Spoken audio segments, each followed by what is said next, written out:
So you know a bunch of Chinese words, maybe even hundreds or thousands. Maybe you can read and understand Chinese pretty well too.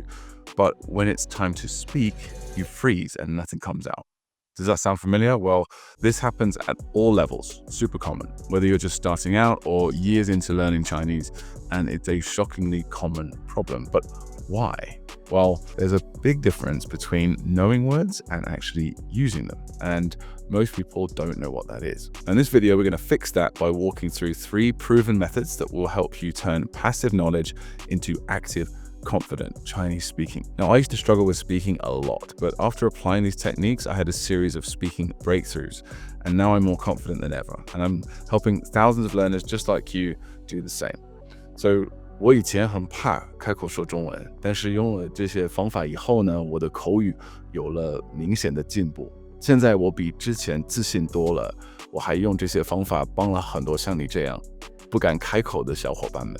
So if you'd like to learn with our course and coaching program to a high level, click the link in the description below to get started for free.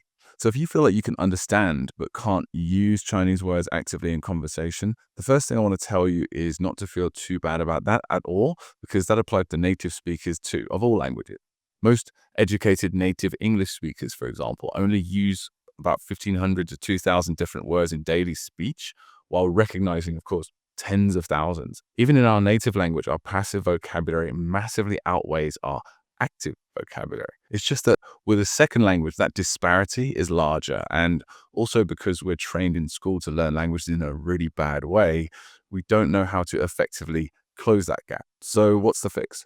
Well, you have to activate your passive vocabulary. And that means moving words from the I understand it zone to the I can say it zone. And here's where most learners get stuck. They believe that just watching dramas, listening to podcasts, or reading will make them speak Chinese fluently.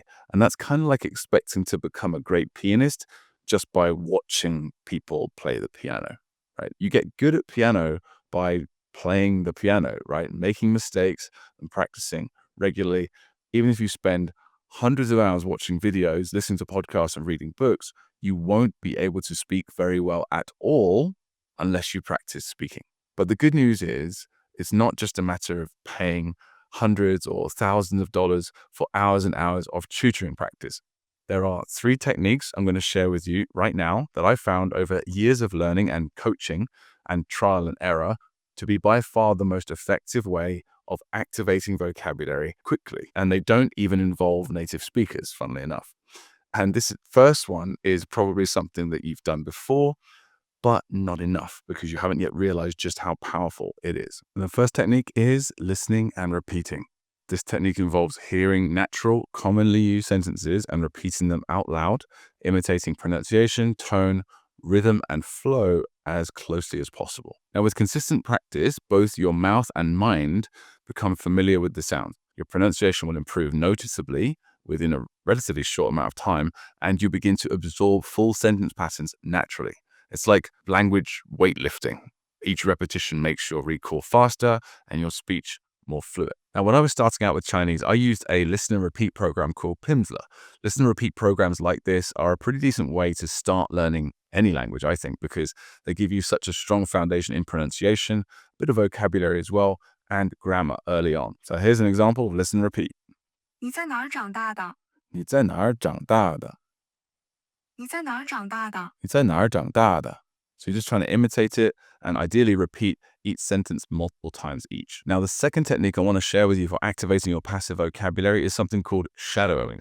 For me, shadowing changed everything. It's one of the main reasons I can speak Chinese with a natural rhythm and pronunciation that people often mistake for a native. Shadowing is kind of an upgraded version of listening and repeating. It's where you listen to spoken Chinese and simultaneously repeat it out loud as closely as possible, echoing the speech, kind of like you're singing along to a song. Shadowing trains you to focus intently on the sounds of Chinese, leading to really quite dramatic improvements in pronunciation. But it goes beyond individual sounds as well. You're doing it with entire sentences, entire groups of sentences, paragraphs, so it helps you internalize the rhythm, intonation, and natural flow of spoken Chinese. So by mimicking real speech patterns, you'll learn to chunk phrases together rather than speaking word by word. And this practice not only boosts fluency, but also builds mental agility and confidence by training your brain to process Chinese quickly and for your mouth to keep pace. Basically, you'll be able to speak with way less conscious effort if you keep this practice up. Now, with that said, after doing shadowing for literally hundreds of hours, there are definitely better and worse ways to do it.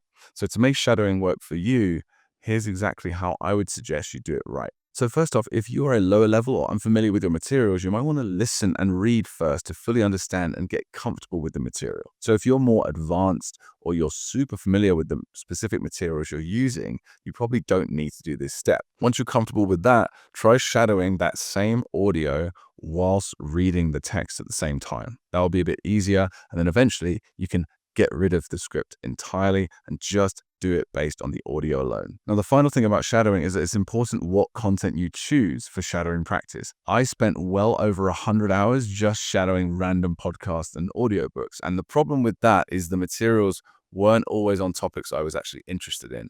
They weren't saying sentences I would and could directly use in my daily life. So it wasn't really efficient.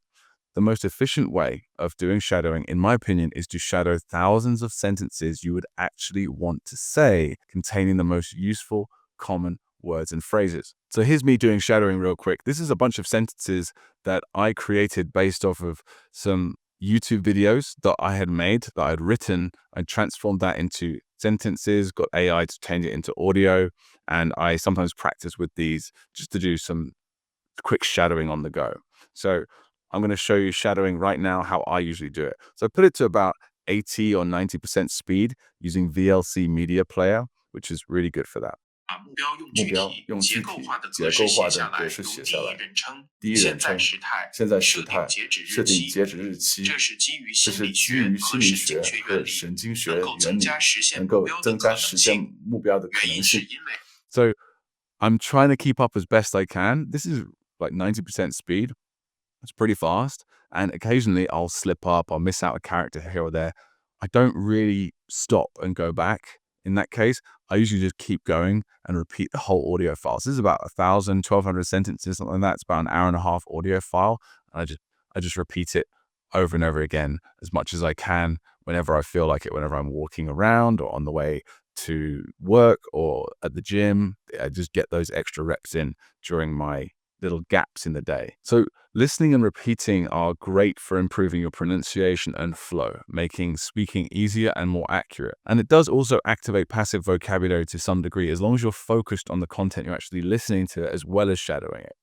But if you want to be able to speak Chinese fluently, you'll need to do the third and most crucial activity of all, which is going to activate your passive vocabulary really fast. I'm talking about something called active recall or retrieval practice. So these are activities that actively retrieve information from memory rather than just repeating what you hear. So nothing activates vocabulary more effectively than this exercise, but it's tough. In fact, it's probably the toughest exercise of any language learning exercise I've done myself. So this practice can be done in many ways, but I find the best way to do it is to look at the English and try to produce the Chinese equivalent from memory. The key is to use sentences that you're already familiar with and that are translated as directly as possible, and ideally using spaced repetition flashcards to sort of manage the reviews. So why directly translating as much as possible? Well, translating directly thing is quite important for active recall to work. We've discovered this trying to test it with our clients. And the reason why is that